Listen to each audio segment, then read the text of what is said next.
Delegasi Amerika Serikat dan Iran sudah hadir di Pakistan untuk memulai perundingan damai. AS memberi peringatan keras agar Iran jangan main-main dengan AS. Sementara Iran bersikap skeptis terhadap AS karena dalam beberapa negosiasi selalu berujung pada kegagalan dan janji-janji yang diingkari. Apakah perundingan ini hanya basa-basi atau bisa menyelesaikan perang? Kami bahas bersama pakar strategi dari Pusat Pengkajian dan Penerapan Angkatan Udara, sekaligus alumni US Air War College Marsma TNI Purnawirawan Agung Sasongkojati. Selamat sore, Pak. Bersama kami juga ada dosen hubungan internasional UGM Rerentri Nurhayati dan mahasiswa internasional Islamic University of Islamabad Syauqi Ikram bergabung melalui Zoom. Selamat petang semuanya. Selamat petang. Selamat petang. Saya ke Mas Syauqi dulu ya, Mas Syauqi. Selamat petang waktu Indonesia. Mas Syauqi, boleh digambarkan apa yang masih terjadi di sana? Ya, selamat siang semuanya. Waktu Pakistan ya. Jadi untuk menggambarkan situasi yang terjadi saat ini di Islamabad, Pakistan, khususnya pemerintah Pakistan itu sudah mulai mengetatkan beberapa titik yang disinyalir akan menjadi tempat perundingan. Salah satunya ialah Hotel Serena yang telah disegel total dan hanya dapat diakses oleh personel yang sangat selektif. Dan juga beberapa tempat lainnya. Mengingat juga Perdana Menteri Pakistan juga menurunkan beberapa personel gabungan dari pihak militer juga polisi untuk mengamankan wilayah tersebut. Demi keberlangsungan perundingan.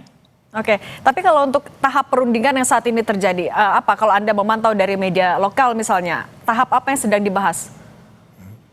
Ya mungkin untuk saat ini perundingan masih bersifat fluid ya, dalam tanda kutip bahwa kita semua udah tahu bahwa Iran itu masih mengajukan dua tuntutan sebelum mereka ingin memulai negosiasi, yaitu yang pertama adalah menghentikan eskalasi perang di Lebanon.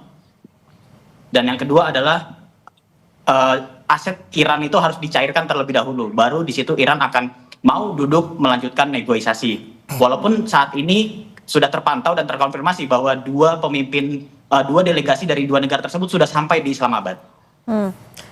Kalau sentimen media lokal di sana, kemudian juga warga perbincangannya, mereka arahnya bagaimana? Optimistiskah dengan hasil perundingan hari ini? Ya, mengingat apa yang diajukan oleh Pakistan sebagai mediator ya, mereka sangat-sangat memberikan apresiasi terhadap Perdana Menteri Pakistan Shehbaz Sharif dan sangat mendukung dan sangat optimis bahwa semoga perundingan ini dapat membuahkan hasil yang positif dan meraih hasil gencatan senjata secara permanen. Mengingat Pakistan juga salah satu negara yang terdampak impact dari ditutupnya Selat Hormuz.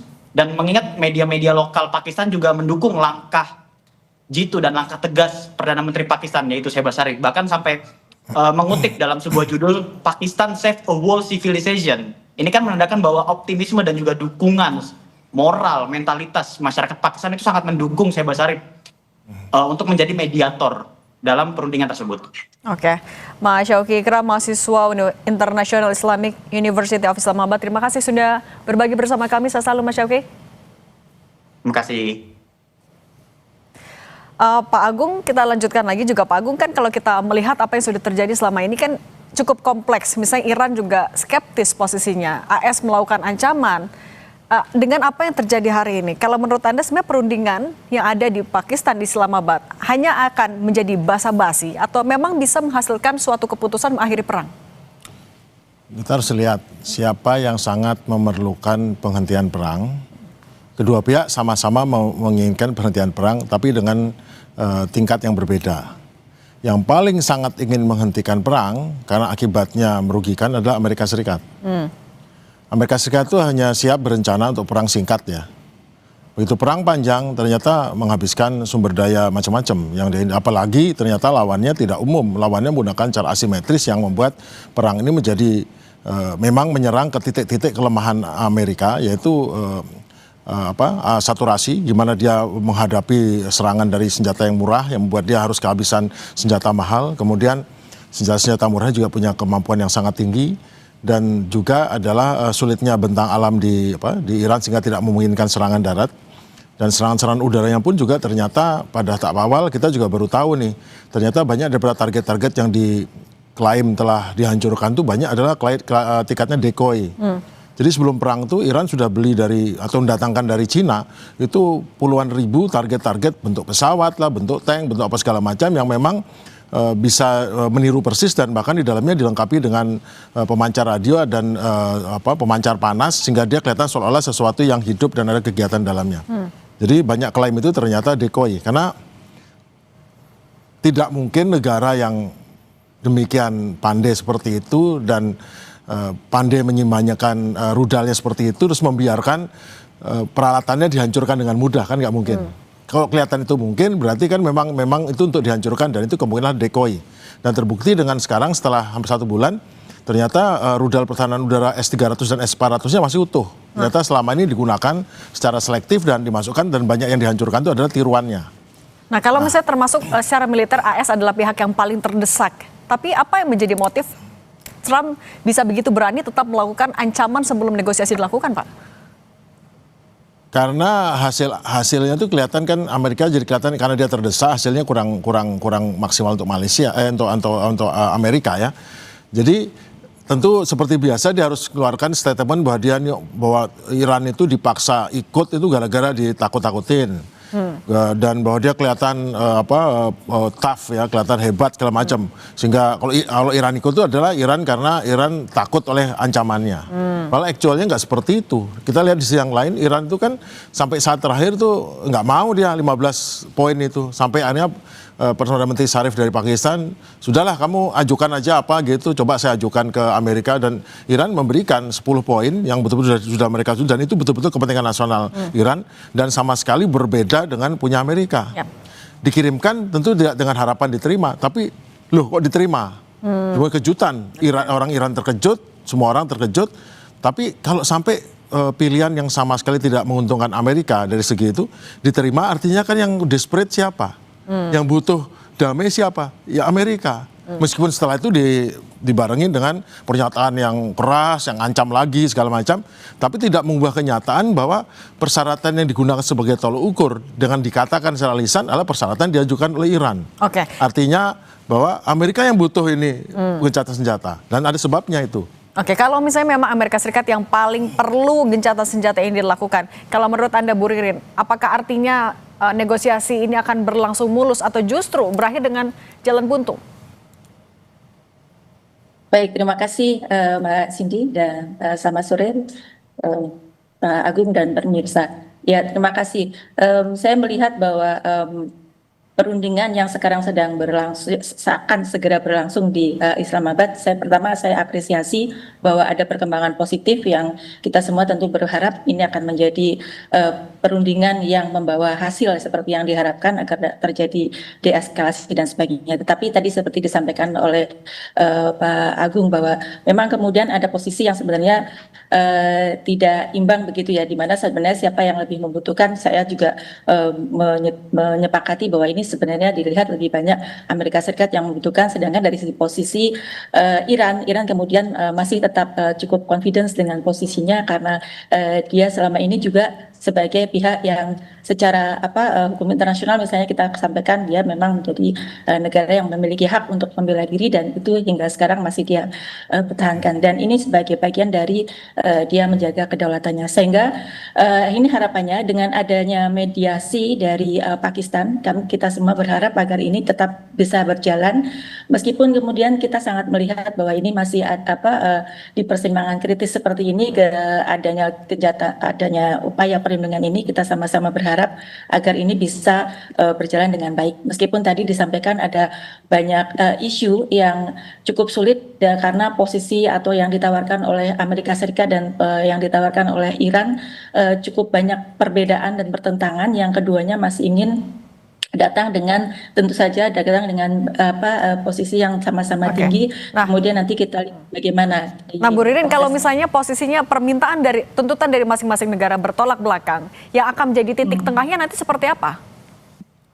Baik, kalau untuk kemudian mencoba untuk menjadi titik tengah, kemudian harusnya misalnya bahwa kemudian terutama terkait Selat Hormuz harus sebaiknya atau seharusnya kemudian dari kedua pihak itu mau menurunkan sedikit derajatnya, misalnya kemudian bagaimana Selat Hormuz itu kemudian dari Iran memungkinkan memberikan prosedur yang clear dan jelas tentang apa syarat-syarat supaya kemudian kapal-kapal tersebut bisa melewati Selat Hormuz sehingga kemudian bisa segera memecah kebuntuan minyak dan sebagainya, akses minyak dan supply chain yang selama ini terganggu. Dan kemudian juga Amerika Serikat juga harus tetap menghargai bahwa Iran memiliki kedaulatan terhadap wilayah Selat Hormuz ini sehingga kemudian apa yang diajukan oleh Iran kemudian perlu dihargai oleh Amerika Serikat dengan peran nanti dari mediator Pakistan bisa menengahi keduanya. Oke, idealnya saling kompromi. Tapi Pak Agung, kalau menurut Betul. Anda melihat karakter dari Amerika Serikat dan juga Iran, mungkinkah itu terjadi? Tapi jangan jawab dulu, kita akan sambung lagi usai jeda. Tetap bersama kami di Kompas Petang. Kita lanjutkan lagi dialognya tadi. Kalau Pak Agung, idealnya masing-masing negara melakukan kompromi. Tapi dengan kita melihat karakternya Amerika Serikat, kemudian Iran juga posisinya skeptis. Artinya ada posisi atau sikap ketidakpercayaan. Meskipun Amerika Serikat yang lagi putus asa, mereka yang lebih butuh. Apakah ini akan menjadi ganjalan atau misalnya apakah Iran akan melakukan tarik ulur mengetahui kondisi dari Amerika Serikat? Iran akan berkeras pada tuntutannya.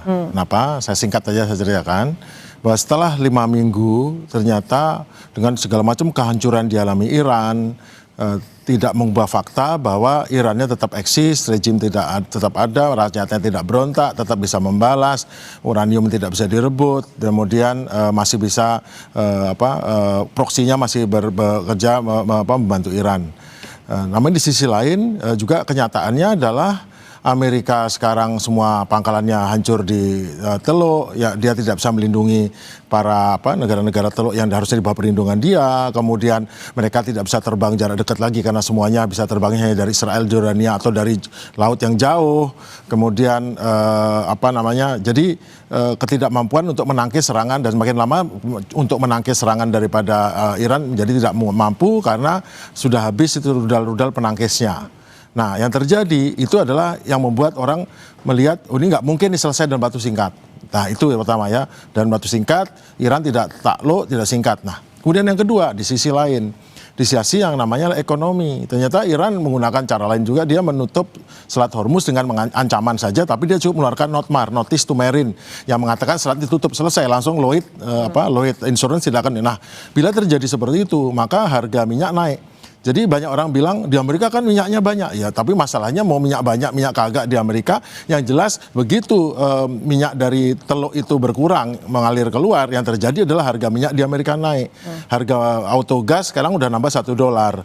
Harga solar, diesel sudah naik $2. Dan itu bila itu dibiarkan terus maka akan naiklah yang namanya akan menimbulkan inflasi karena semua barang akan mahal karena daya beli berkurang dan akhirnya inflasi terjadi. Nah, begitu inflasi terjadi, Amerika sebagai pengutang terbesar di dunia, $40 triliun di utangnya itu dibeli Jepang, Cina dan segala macam termasuk orang-orang itu pasti secara hukum ekonomi akan dijual karena inflasi tidak baik menyimpan ori, rugi kan, dijual. Begitu dijual yang terjadi adalah bank sentral akan menaikkan suku bunga namanya US Treasury Yield, suku bunga naik ke atas. Nah, begitu suku bunga itu melewati batas tambang 4,5% dan naik menuju 4,8, maka terjadi bencana. Bencananya bagaimana? Maka semua barang-barang semua pinjaman di bank-bank Amerika akan naik di atas itu. Begitu naik di atas itu yang terjadi adalah orang-orang nggak sanggup bayar bunga, bayar rumah, bayar mobil, bayar apapun kredit cardnya itu, dan bila terjadi maka terjadi resesi, banyak orang yang diberhentikan. Kemudian banyak ini terjadi adalah apa?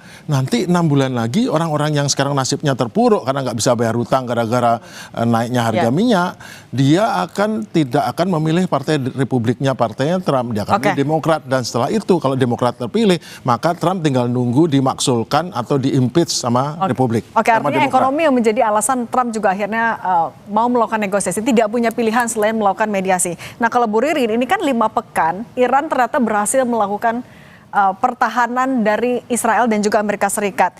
Iran juga berhasil menyudutkan Amerika Serikat sampai akhirnya bisa melakukan negosiasi, mediasi. Apakah kalau menurut Anda bisa disebut ini sebuah keberhasilan bagi rezim Iran? Ya, baik. Ya, saya melihat ini keberhasilan ya dari rezim Iran.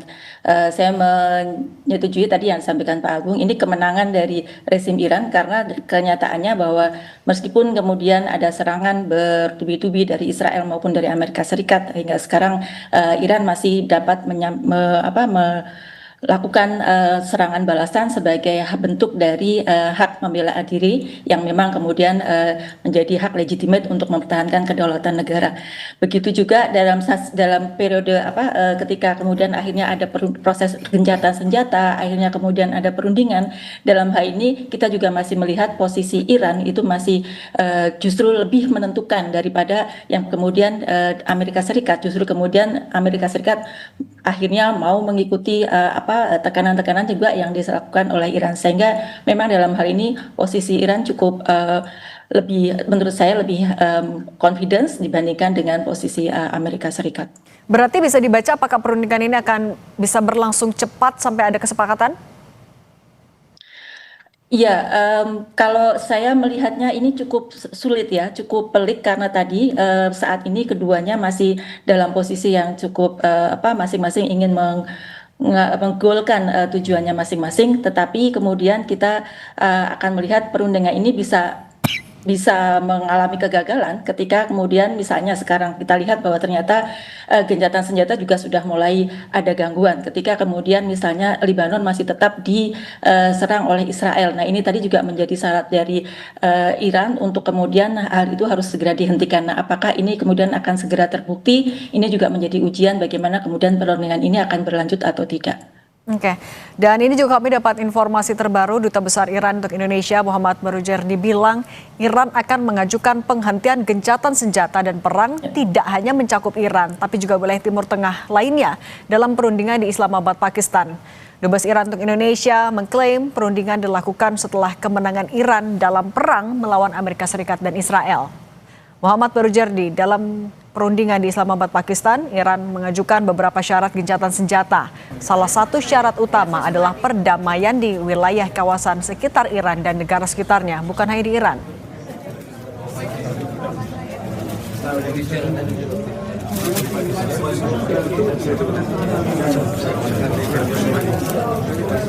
Merujuk pernyataan dari Dubes Iran tadi, Bu Ririn, kalau menurut Anda mungkin tidak Amerika Serikat akan mengiyakan permintaan bahwa gencatan senjata itu di seluruh wilayah Timur Tengah? Ya, menurut saya kemudian Amerika Serikat harus segera mengoreksi posisinya untuk melihat jika dia memang ingin agar perundingan ini bisa berlanjut. Karena itu menjadi syarat mutlak yang diharapkan oleh Iran, dan itu juga sudah ada dalam 10 poin ya yang diminta oleh Iran. Sehingga jika memang Amerika konsisten dengan komitmen untuk perundingan ini bisa lanjut, ya seharusnya kemudian Amerika Serikat bisa memastikan bahwa di semua front itu gencatan senjata terjadi, termasuk kemudian juga memberi tekanan kepada Israel agar kemudian Israel juga memperhatikan poin-poin tersebut. Baik, Pak Agung Sasongko-Jati dan Bu Ririn Tri Nurhayati, terima kasih sudah berbagi pandangan bersama kami di Kompas Petang. Saya selalu semuanya. Terima kasih.